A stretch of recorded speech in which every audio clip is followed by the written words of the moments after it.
তাওরাতের অনুসারীদেরকে ইহুদি, ইনজিলের অনুসারীদেরকে খ্রিস্টান আর কুরআনের অনুসারীদেরকে মুসলিম বলা হয়। কিন্তু জাবুর অনুসরণকারীদেরকে কি বলা হয় এবং এখন তারা কোথায় আছে? আমরা জানি আল্লাহ তাআলা প্রধান 4 আসমানি কিতাব অবতীর্ণ করেছেন নবী ও রাসূলদের উপর, যথা তাওরাত, জাবুর, ইনজিল এবং সর্বশেষ পবিত্র কুরআন। তবে ইসলামের কোথাও তেমন জাবুর এর বর্ণনা, ইতিহাস এবং ব্যাখ্যা পাওয়া যায় না। কিন্তু এমন কেন? জাবুর ওহীর মাধ্যমে অবতীর্ণ হওয়া সত্ত্বেও কেন এই কিতাবের আলোচনা তেমন শোনা যায় না, যেমনটা অন্যান্য আসমানি কিতাবগুলোর ব্যাপারে শোনা যায়? এই কিতাবটি কি এখনো অবিকৃত আছে?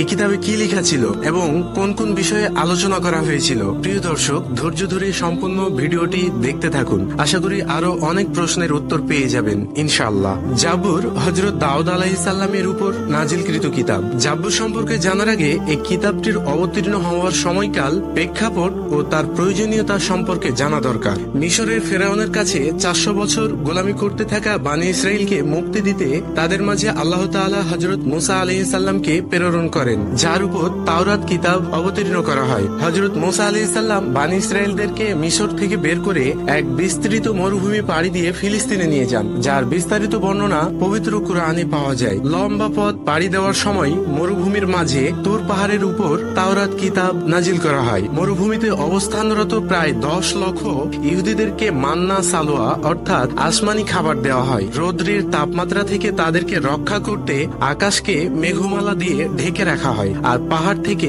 ঝর্ণা নির্গত করা হয়। হযরত ঈসা আলাইহিস সালাম এর 1500 বছর পূর্বে হযরত মুসা আলাইহিস সালাম এর জামানা ছিল, অর্থাৎ আজ থেকে প্রায় 3500 বছর পূর্বে। তখন ফিলিস্তিনে মুশরিকদের শাসন চলছিল। আল্লাহর নবী হযরত সামুল আলাইহিস সালাম, যিনি বানি ইসরাইলদের বাদশা ছিলেন বহুদিন ধরে, তিনি বৃদ্ধ হওয়ায় আল্লাহ তাআলার হুকুমে হযরত তালুত আলাইহিস সালামকে বাদশা নিযুক্ত করা হয়। আর এই ঘটনাটি সূরা বাকারার 245 থেকে 252 নম্বর আয়াতে আল্লাহ রাব্বুল আলামিন তুলে ধরেছেন। হযরত তালুত আলাইহিস সালাম হযরত ঈসা আলাইহিস সালামের পূর্বে 1004 থেকে 1020 সাল পর্যন্ত রাজত্ব করেন। আর এই সময়কালে ফিলিস্তিনি সেনাবাহিনীদের সাথে বনি ইসরাইলদের শর্ত সাপেক্ষে একটি যুদ্ধ সংগঠিত হয়। তখন বনি ইসরাইলরা খুবই গরিব এবং দুর্বল ছিল। ফিলিস্তিনি বাহিনী তাদের শক্তির বলে অহংকার বশত বনি ইসরাইলদেরকে চ্যালেঞ্জ ছুড়ে বলেন, আমাদের সবচেয়ে শক্তিমান যোদ্ধা জালুতকে যদি তোমাদের কেউ হারাতে পারে, তাহলে বিনা যুদ্ধে সমগ্র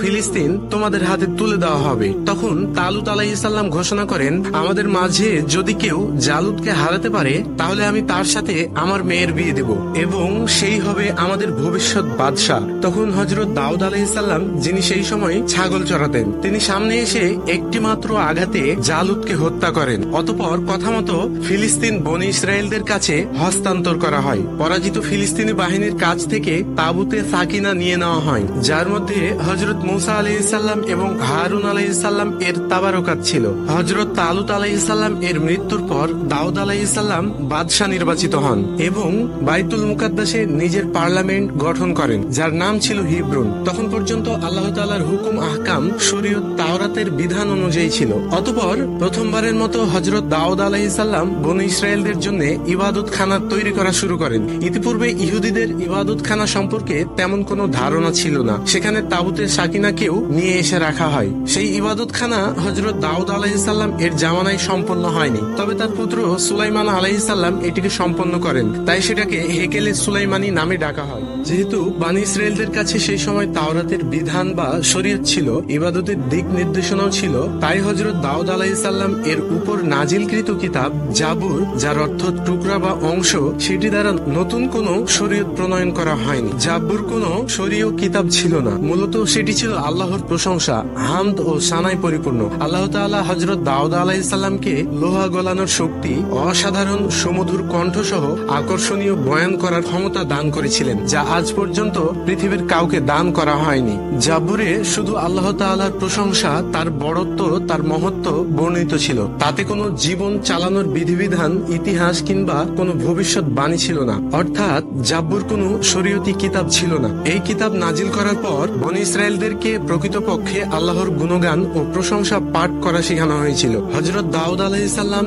যখন লম্বা দমে সুরেলা কণ্ঠে জাবুর তেলাওয়াত করতেন, তখন আসমান, জমিন, পাহাড় সেই সুরে মেতে উঠত। দাউদ আলাইহিস সালাম এর ইন্তেকালের পর সেই সুর দুনিয়া থেকে চিরতরে চলে যায়, কিন্তু সেই কিতাবকে ইহুদিরা হেকেলে সুলাইমানিতে আল্লাহ তাআলার বড়ত্ব ও গুণগান বর্ণনা করার জন্য আগেও পড়তো, এখনো পড়ে। জাব্বুর কিতাবের কিছু উদ্ধৃতি আপনাদের শোনাচ্ছি, যাতে করে এই কিতাবটিকে নাজিল করার উদ্দেশ্য সম্পূর্ণরূপে আপনাদের কাছে পরিষ্কার হয়ে যায়। খোদা আমার মালিক, আমার কোনো কিছুর অভাব হবে না। তিনি আমাকে সবুজ শ্যামল জমিনে বসবাস করান, আর তিনি আমাকে প্রশান্তময় ঝর্ণার কাছে নিয়ে যান। তিনি আমার জীবনকে বাঁচিয়ে রাখেন। তিনি তার নামের খাতিরে আমাকে সত্য পথে নিয়ে যান। যদি আমাকে মৃত্যু পরেও পাড়ি দিতে হয় তবুও দেব, কেননা তিনি আমার সাথে আছেন। তুমি আমার শত্রুদের মোকাবিলায় আমার সামনে দস্তরখানা বিছিয়েছ। তুমি আমার উপর কৃপা করেছ। সর্বদা কল্যাণ এবং রহমত আমার উপর বর্ষণ হবে। আমি চিরদিন খোদার ঘরেই থাকব।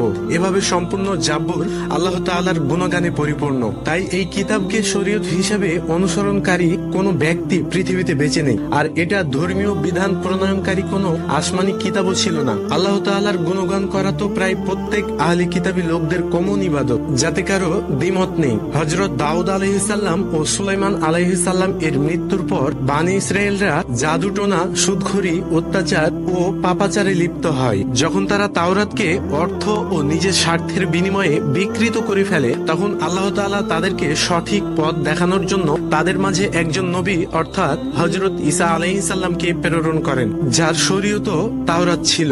আর তার উপর যে ইনজিল কিতাব অবতীর্ণ হয় তার আলোচ্য বিষয় ছিল নফসের নিয়ন্ত্রণ, আখলাকি বিশুদ্ধতা। কেননা সেই সময় ইহুদি আলেমদের একমাত্র সমস্যা ছিল আখলাকি অবক্ষয়। এজন্য তাওরাতের সমস্ত বিধানকে বহাল রাখা হয়। তারপর ইনজিলেও কিছু নতুন বিধিবিধান অবতীর্ণ করা হয়, কিন্তু ইহুদিরা হযরত ঈসা আলাইহিস সালামকেও মিথ্যুক বলে এবং তাকেও অস্বীকার করে। হযরত ঈসা আলাইহিস সালাম আজ থেকে প্রায় 2000 বছর পূর্বে আগমন করেন। তারপর বনী ইসরায়েলদের মাঝে নবুয়তের ধারাবাহিকতা বন্ধ হয়ে যায় এবং নবুয়তের ধারাবাহিকতা হযরত ইব্রাহিম আলাইহিস সালাম এর দ্বিতীয় সন্তান হযরত ইসমাইল আলাইহিস সালাম এর বংশের মাঝে চলে যায়। আর এই কারণে তারা হযরত মুহাম্মদ সাল্লাল্লাহু আলাইহি ওয়াসাল্লামের বিরোধিতা করে এবং ওনাকে শত্রু মনে করে। হযরত ইসমাইল আলাইহিস সালাম এর বংশে আখেরি নবী হযরত মুহাম্মদ সাল্লাল্লাহু আলাইহি ওয়াসাল্লাম এর আগমন ঘটায় বনী ইসরায়েলদের শাসন পৃথিবী থেকে চিরতরে বিলুপ্ত হয়ে যায় এবং উম্মাতে মুহাম্মাদি উপাধি বনী ইসরায়েল থেকে